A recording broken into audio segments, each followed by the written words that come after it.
Mesdames et messieurs, bonsoir. Merci de nous rejoindre pour ce nouveau numéro de Code 24, le magazine francophone de la rédaction de Futur TV, en partenariat avec France 24.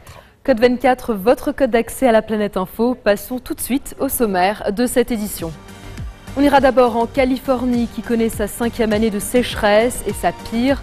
Une catastrophe naturelle qui mobilise la population et modifie les comportements dans les foyers californiens. Direction ensuite l'île Mayotte, devenue département français en 2011. L'Eldorado de la région attire de plus en plus de migrants, parfois au péril de leur vie. Il incarne l'histoire de la ville française de Lyon depuis plus de 2 siècles. Guignol, ce petit personnage moqueur et impertinent, utilise des expressions truculentes pour dénoncer l'injustice sociale en prenant le parti des petites gens. Retour à Magadan, dans l'extrême-orient russe, 60 ans après le début du démantèlement des camps staliniens. On ira au cœur de l'histoire du système des goulags.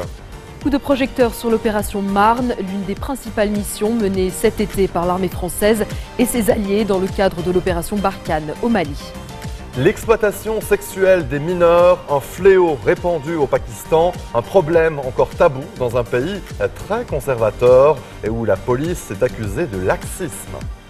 La Californie se trouve dans sa 5e année de sécheresse, la pire de son histoire. Les autorités ont tiré la sonnette d'alarme et mis en place des restrictions obligatoires de consommation d'eau. Des mesures efficaces puisque l'État a enregistré une baisse de 31% cet été.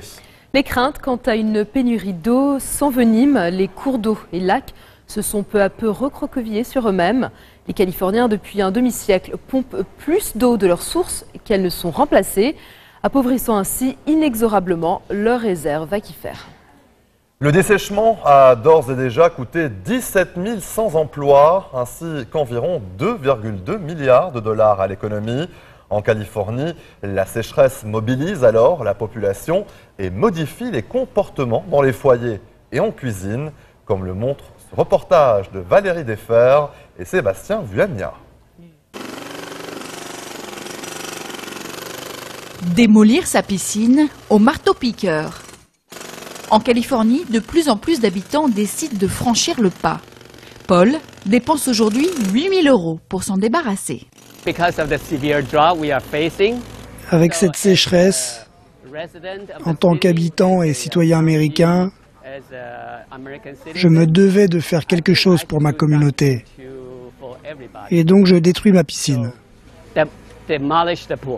Allez, une dernière baignade pour la route. La sécheresse sévit depuis 4 ans en Californie. Et suite aux restrictions d'eau imposées par l'État, le carnet de commandes de Scott explose.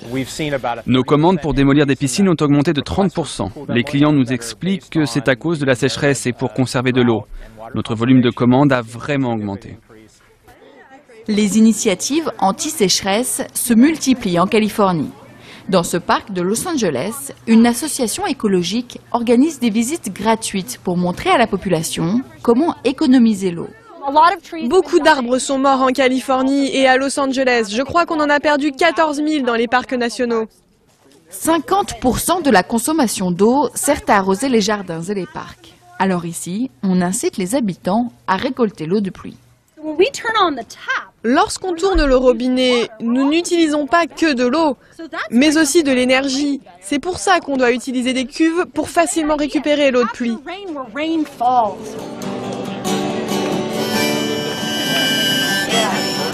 La sécheresse mobilise aussi les chefs et les restaurants. Lorsqu'il fait son marché, Nathan fait très attention à ce qu'il achète. Il privilégie les légumes à faible consommation d'eau. En tant que chef cuisinier, nous avons cette merveilleuse responsabilité de promouvoir des recettes qui utilisent moins d'eau. Dans leur petite cuisine, Nathan et sa manager élaborent des recettes spéciales sécheresse. Ce jour-là, un taco au cabillaud et au radis. Les radis sont super pour plein de raisons. D'abord, ils n'ont pas besoin de beaucoup d'eau. Deuxièmement, ils sont croquants. Et ils poussent très vite. Le poisson est une protéine maigre qui n'utilise pas beaucoup d'eau, contrairement au bœuf qui consomme beaucoup d'eau. L'eau de cuisson sert ensuite à arroser les plantes. De petits gestes simples qui font la différence. Cet été, la Californie a réduit sa consommation d'eau de 31%. Un chiffre bien supérieur aux attentes du gouvernement. La Californie n'est pas un cas isolé. Globalement, les masses d'eau s'épuisent à un rythme alarmant. Les sources d'eau sont pompées à une vitesse effrénée partout dans le monde. La nappe phréatique Ogallala, par exemple, soit le plus grand aquifère fossile de la région du nord-ouest des États-Unis et qui fournit 30% de l'eau utilisée pour l'irrigation des champs, sera épuisée d'ici à fin 2028. Les législateurs américains travaillent actuellement à l'élaboration d'une réglementation portant sur le pompage de l'eau, une première historique. Ils se penchent également sur la possibilité d'entreprendre un assainissement de sources polluées, telles que le bassin des eaux souterraines à San Fernando Valley.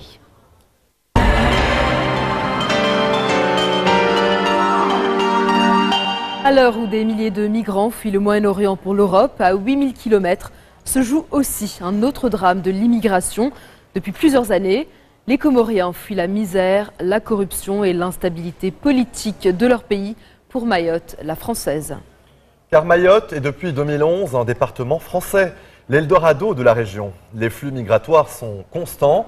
Face à la complexité d'obtention d'un visa, des dizaines de milliers de Comoriens tentent de rejoindre l'île, parfois au péril de leur vie, à bord des embarcations de fortune. Face à eux, gendarmes, militaires et police aux frontières peinent à endiguer ce flux de clandestins. L'an dernier, 20 000 d'entre eux ont été renvoyés. Le correspondant de France 24, Willy Bracciano, a passé une journée avec les forces de sécurité. Des interpellations terrestres à l'expulsion du territoire. Reportage. C'est parti. Une nouvelle journée commence pour le brigadier chef Tiné. Une nouvelle journée pour la brigade d'appui opérationnel. Nous sommes dans les locaux de la police aux frontières de Mayotte.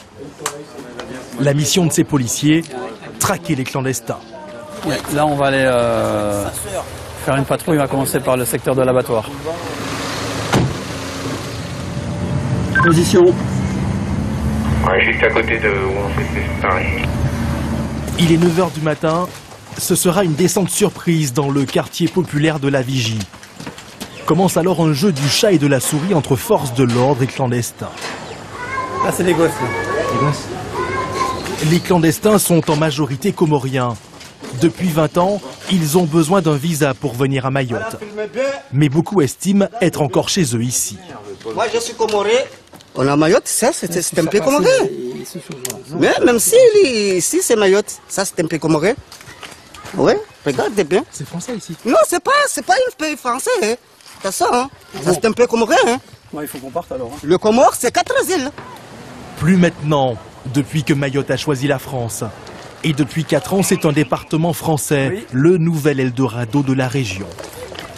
Les policiers continuent leur traque. Bonjour. Tout le monde a des papiers? Les chantiers comme celui-ci sont suspects. Contrôler le chantier parce que parfois on va trouver des gens qui ne sont pas déclarés au niveau de la législation sur le travail ou même des gens qui sont en situation irrégulière. 80% d'entre eux trouveraient du travail dans les petites entreprises de BTP selon un rapport sénatorial de 2008. Ces hommes viennent ici pour gagner de l'argent et nourrir une famille laissée aux Comores. Mais aussi pour payer la traversée de leurs proches en kwassa-kwassa, ces embarcations de fortune chargées de clandestins. Ce matin-là, 2 d'entre elles ont été arraisonnées avec à bord des hommes, mais aussi des femmes et des enfants. On a placé dans le local retenu donc d'un côté les gens qu'on a interpellés sur terre, hein, les interpellations terrestres, et ici les interpellations maritimes. 70 km seulement séparent Mayotte de l'île d'Anjouan, d'où partent les fameux kwassa-kwassa. Cette route est devenue un cimetière marin dont on estime à plusieurs milliers le nombre de personnes qui ont péri noyées. Actuellement, nous sommes en période d'alizé, donc les rentrées kwassa sont un petit peu moins nombreuses. Mais les gens rentrent quand même en prenant des risques malgré des conditions de mer difficiles. Une fois en rétention, les policiers doivent vérifier les identités des personnes interpellées. 1979. 1979. Date de naissance 1979. Havi, l'endroit, Tembeo, en juin. Enregistrement de l'état civil, photos, fichage biométrique. Les policiers constituent un dossier sur l'individu et vérifient notamment s'il n'est pas fiché pour des affaires de droit commun. Les cas nécessitant le plus de temps seront conduits au CRA, le centre de rétention administrative. Un CRA devenu la bête noire des associations et du défenseur des droits de l'homme. Nous n'aurons pas le droit d'y pénétrer. Dans un rapport publié cet été, les associations dénoncent le régime dérogatoire à celui de la métropole, défavorable aux étrangers, ainsi que les conditions d'enfermement et d'expulsion jugées opaques. Les policiers préfèrent nous emmener ici, sur le chantier du nouveau CRA, pour lequel l'État a injecté 25 millions d'euros. Là, on entre dans la partie retenue. Donc c'est une partie qui est beaucoup plus sécurisée, comme vous pouvez le voir, avec une entrée séparée des retenues, avec des entrées forcément aux normes des personnes à mobilité réduite. Le commandant Pincé, qui a dirigé le CRA de Coquelles, près de Calais, est chargé de piloter cet ensemble dont la surface a été multipliée par 5. 2500 mètres carrés pour 148 places au total. On a ici un bâtiment qui est complètement aux normes du Code des étrangers, du Code d'entrée et du séjour des étrangers et du droit d'asile. Donc qui va non seulement donner des conditions de retenue au standard métropole pour les personnes qui seront maintenues ici au centre, mais aussi qui vont donner des conditions de travail aux fonctionnaires qui seront bien meilleures. 44 fonctionnaires de police arrivent en renfort des 70 déjà affectés au CRA.